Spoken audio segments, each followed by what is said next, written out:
They became icons overnight. But what happened to the people behind the roles once The Lord of the Rings ended? This video breaks down what each major Lord of the Rings actor actually did next, from blockbuster stardom to quiet reinvention, and why their careers took such different paths. Elijah Wood, Frodo Baggins. Elijah Wood intentionally avoided pursuing another single defining blockbuster role. Instead, he shifted toward independent films and genre projects, prioritizing creative range over box office dominance. This decision shaped a post-Lord of the Rings career centered on variety rather than escalation. In the mid-2000s, Wood appeared in independent dramas and stylized films, including Everything is Illuminated, which aligned him with smaller, director-driven projects. He also took on darker and unconventional roles, deliberately distancing himself from Frodo's image. This period established him as an actor comfortable with unsettling experimental material. Wood later found long-term success in television, most notably starring in Wilfred, a series that ran for 4 seasons and showcased him in psychologically complex storytelling. Alongside acting, he moved into producing, supporting low-budget and genre films through his production company. Rather than fading from relevance, Wood built a sustainable career by remaining adaptable, choosing creative control and longevity over franchise repetition. Sean Astin, Samwise Gamgee. Sean Astin built a post-Lord of the Rings career focused on consistency across film, television, and voice acting rather than pursuing leading man film stardom. He continued acting steadily in the 2000s, often in supporting roles, while expanding into formats that offered long-term stability. Astin became especially prominent in television, appearing in recurring and guest roles across dramas and comedies. This shift aligned with the growing prestige of TV, where character-driven storytelling allowed him to work regularly without competing for blockbuster leads. He later reached a new generation of viewers through high-profile streaming series, where he played grounded, emotionally sincere characters. In parallel, Astin developed a substantial voice acting career, contributing to animated series and video games. Voice work provided durable industry presence without physical typecasting. He also worked behind the camera, directing short films and television episodes. Astin's post-Lord of the Rings career is defined by durability and diversification, maintaining visibility through steady work rather than reinvention. Dominic Monaghan, Meriadoc Brandybuck. Dominic Monaghan shifted quickly into long-form television, where sustained character arcs replaced ensemble film appearances. His most significant post-Lord of the Rings role was on the major network drama, Lost, where he played Charlie Pace across multiple seasons. The series' global success re-established Monaghan as a weekly television presence and prevented his career from stalling in the immediate aftermath of the trilogy. Following Lost, Monaghan worked primarily in television, alternating between recurring roles and guest appearances in crime dramas, action series, and limited-run projects in both the UK and the US. Consistent employment without a single replacement role eclipsing the original breakout. Monaghan also expanded into non-fiction and presenter-led programming, particularly wildlife and travel documentaries. These projects leveraged his public recognition while moving him away from scripted character expectations. His career after Lord of the Rings emphasizes adaptability, balancing visibility with diversification rather than pursuing blockbuster continuity. Billy Boyd, Peregrine Took. Billy Boyd pursued a post-Lord of the Rings career that blended acting with music and hosting rather than focusing on large-scale film franchises. His screen work continued steadily, primarily in British television, independent films, and stage productions, where he often appeared in supporting or ensemble roles. This approach emphasized continuity of craft over global visibility. Music became a central pillar of Boyd's career. He performed in bands and worked as a songwriter and composer, most notably co-writing and performing The Last Goodbye, the end credits song for The Hobbit, The Battle of the Five Armies. This role placed him uniquely among the cast as both a performer and a musical contributor to Tolkien-related films. Later, Boyd gained renewed prominence through long-form hosting and discussion formats, particularly as a co-host of a Lord of the Rings-focused podcast. This work reframed his connection to the trilogy around reflection and legacy rather than ongoing performance, sustaining audience engagement through conversation and context rather than new roles. Viggo Mortensen, Aragorn. Viggo Mortensen deliberately avoided a traditional blockbuster trajectory and instead built a career centered on auteur-driven cinema and artistic control. Rather than capitalizing on Aragorn's heroic image, he chose roles that dismantled it, focusing on morally complex, psychologically restrained characters. A key phase of this period was his collaboration with director David Cronenberg, beginning with A History of Violence and continuing with Eastern Promises. These performances redefined Mortensen's public image and earned him major critical recognition, including an Academy Award nomination. The shift firmly repositioned him as a serious dramatic actor, rather than a fantasy icon.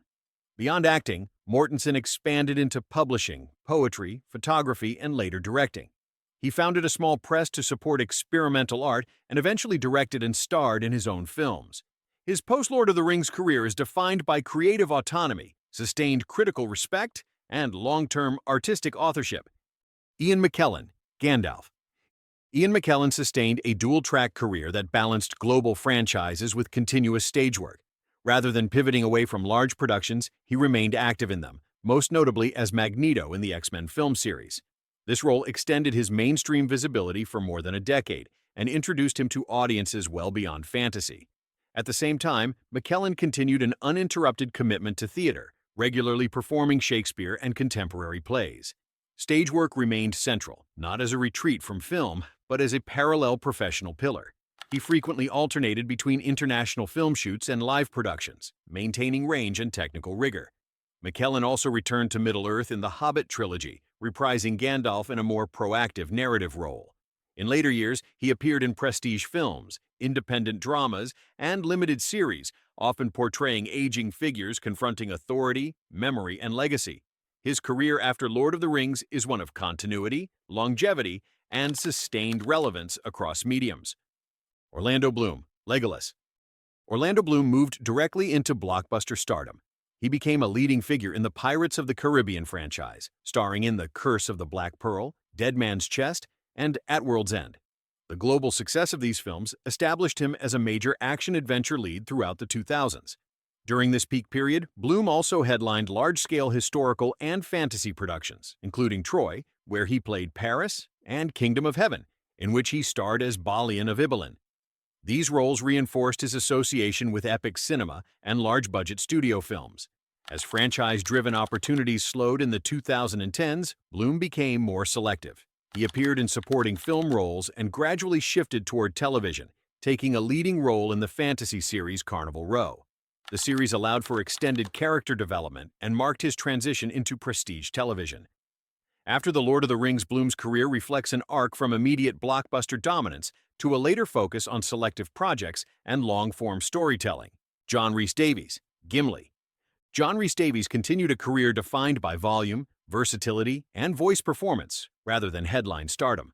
Unlike many of his co-stars, his post-Lord of the Rings work emphasized character roles, narration, and voice acting, areas where his distinctive presence remained in constant demand. In live-action film and television, Rhys Davies appeared in a wide range of projects, often portraying authority figures, scholars, or antagonists. He also returned to franchise work outside Middle-earth, including roles in adventure and fantasy productions that leveraged his recognizable voice and gravitas. Most notably, he reprised his iconic role as Sala in Indiana Jones and the Dial of Destiny, 2023, introducing him to a modern blockbuster audience. Voice acting became a major pillar of his career. He contributed to animated series, video games, and documentaries, frequently cast as narrators or commanding figures. This medium allowed him to work continuously without the physical constraints or heavy prosthetics that defined Gimli. Rhys Davies also became a familiar presence in historical and travel documentaries, where his authoritative delivery suited factual storytelling. His career focus after The Lord of the Rings was marked by durability and breadth, sustaining relevance through constant output rather than visibility. Andy Serkis, Gollum. Andy Serkis became one of the most influential figures in modern performance cinema by redefining performance capture as a legitimate acting discipline. Rather than being confined to a single iconic role, Serkis transformed Gollum into a foundation for an entirely new career lane. He went on to portray major motion capture characters across multiple franchises, including King Kong in King Kong, Caesar in the Planet of the Apes trilogy, and Supreme Leader Snoke in Star Wars. These roles established him as the industry's leading specialist in physically and emotionally complex digital performances, often setting the standard for actors working in similar technology. Alongside acting, Serkis expanded into directing and producing. He founded a performance capture studio to train actors and support large-scale productions. He later directed films including Breathe and Mowgli, Legend of the Jungle, and also appeared in live-action roles such as Black Panther. Serkis's post-Lord of the Rings career is defined by institutional impact, shaping how modern cinema treats digital performance. Cate Blanchett, Galadriel. Cate Blanchett entered a period of sustained critical and commercial dominance, becoming one of the most decorated actors of her generation. Unlike many franchise cast members, Blanchett's career accelerated rather than recalibrated after Lord of the Rings, driven by consistent work in prestige cinema. She delivered a series of acclaimed performances in major films, including The Aviator, which earned her an Academy Award, followed by Blue Jasmine, for which she won a second Oscar in a leading role. These performances solidified her reputation for portraying psychologically complex, morally ambiguous characters. She moved fluidly between large-scale productions and smaller, character-driven films, appearing in projects such as Elizabeth the Golden Age, Carol, and Tar. Alongside acting, Blanchett took on producing and leadership roles, including co-directing a major theater company while continuing to perform on stage and screen. Her career continued to be defined by range, authority, and uninterrupted critical relevance rather than reinvention. Hugo Weaving, Elrond. Hugo Weaving continued a career defined by selective, high-impact roles across film and theater rather than sustained franchise visibility. Already well-established before Lord of the Rings, Weaving moved fluidly between major studio projects and smaller director-driven films. In the years following the trilogy, he appeared in large-scale productions including The Matrix Reloaded and The Matrix Revolutions, completing his role as Agent Smith. He later took on prominent parts in franchise and historical films such as V for Vendetta and Cloud Atlas, often portraying authoritative or ideologically driven figures. Weaving remained deeply committed to theater, particularly in Australia, where he consistently returned to stage work between film projects. Over time, he became increasingly selective about on-screen roles, favoring projects aligned with his interests rather than visibility. Weaving's post-Lord of the Rings career emphasizes artistic autonomy, balancing prestige roles with a sustained focus on stage performance. Liv Tyler, Arwen. Liv Tyler maintained a steady but selective acting career, balancing film work with long-term television roles. Rather than pursuing continuous franchise visibility, she focused on character-driven projects and ensemble storytelling.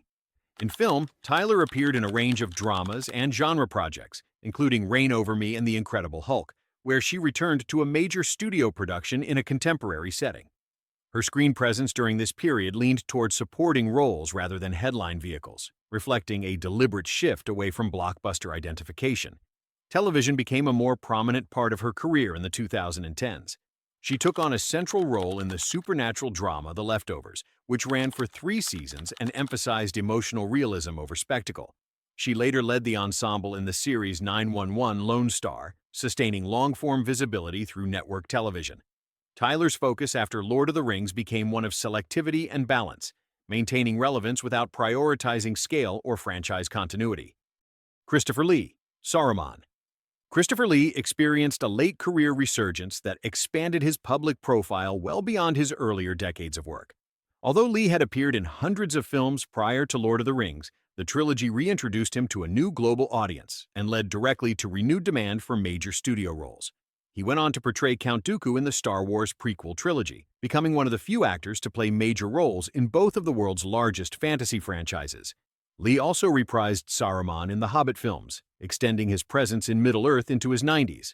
Alongside film work, he pursued an unexpected parallel career in music, releasing symphonic metal albums inspired by historical and literary themes. In his final years, Lee continued acting, recording narration, and voice work until shortly before his death in 2015. His was a masterclass in longevity, scale, and cultural impact at an age when most actors have long retired. Sean Bean, Boromir. Sean Bean became widely recognized for a career defined by high-visibility television roles and authoritative dramatic performances rather than franchise repetition. Although Boromir's death limited his screen time in Lord of the Rings, the role significantly elevated Bean's global profile. In film, he continued appearing in large productions, including Troy and National Treasure, often cast as soldiers, antagonists, or morally ambiguous figures. However, his most significant post-Lord of the Rings success came through television, where long-form storytelling allowed him to anchor narratives. Bean achieved major international recognition starring as Eddard Stark in Game of Thrones. Although his role was limited to the first season, it became one of the series' defining performances and reinforced his reputation for portraying principled leaders in corrupt systems. He later led television dramas such as Sharp Continuations, Legends, and Time, further cementing his status as a reliable dramatic lead. Bean's post-Lord of the Rings career is characterized by sustained prominence through television, where his gravitas and authority translated into long-running audience impact. Karl Urban, Éomer. Karl Urban built a post-Lord of the Rings career defined by genre versatility and steady upward momentum, rather than immediate leading man positioning.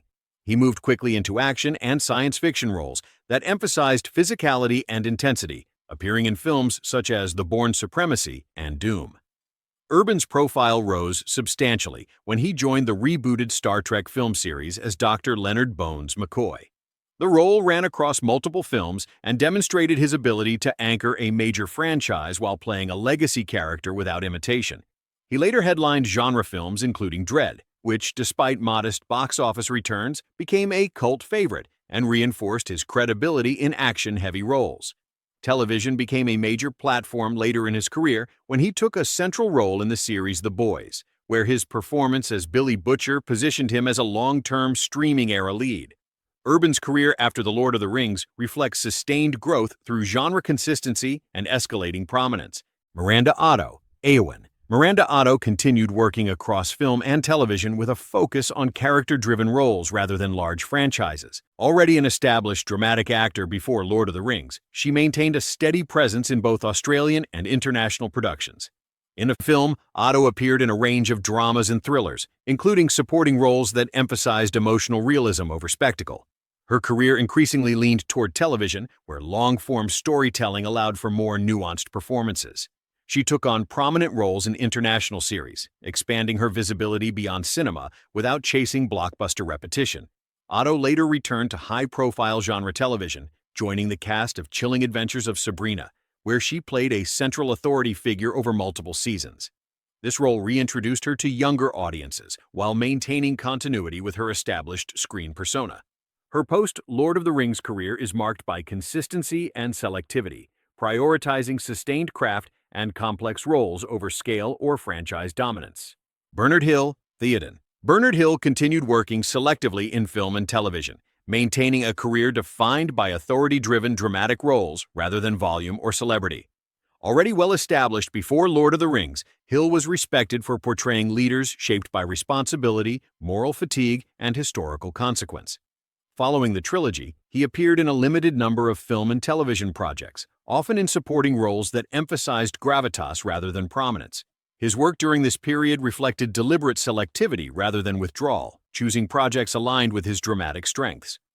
Bernard Hill died in May 2024, marking the end of a career that spanned decades across film, television, and theater. He remains one of the few actors to have appeared in multiple films that won the Academy Award for Best Picture, including Titanic and The Lord of the Rings, The Return of the King. Hill's legacy is defined by restraint, authority, and emotional weight, with Theoden standing as one of his most enduring and widely recognized performances. David Wenham, Faramir. David Wenham continued a steady international career defined by supporting roles in film and television rather than franchise-led visibility. Already an established performer before Lord of the Rings, Wenham focused on character work across a wide range of genres. In film, he appeared in major studio productions including Van Helsing, 300, and Australia, often cast in ensemble or authority-adjacent roles. These performances reinforced his reputation as a reliable dramatic presence rather than a headline star. He also worked extensively in Australian cinema, maintaining strong ties to local productions alongside international projects. Television became a consistent platform in his post-Lord of the Rings career. Wenham took on recurring and guest roles in both Australian and international series, contributing to long-form storytelling without committing to a single long-running franchise. His work emphasized versatility, moving between drama, thriller, and historical settings. Wenham's career reflects continuity and professional range, sustaining relevance through steady character-driven performances rather than high-profile reinvention. You've seen what happened to the actors. Next, watch what happened to the characters themselves after The Lord of the Rings.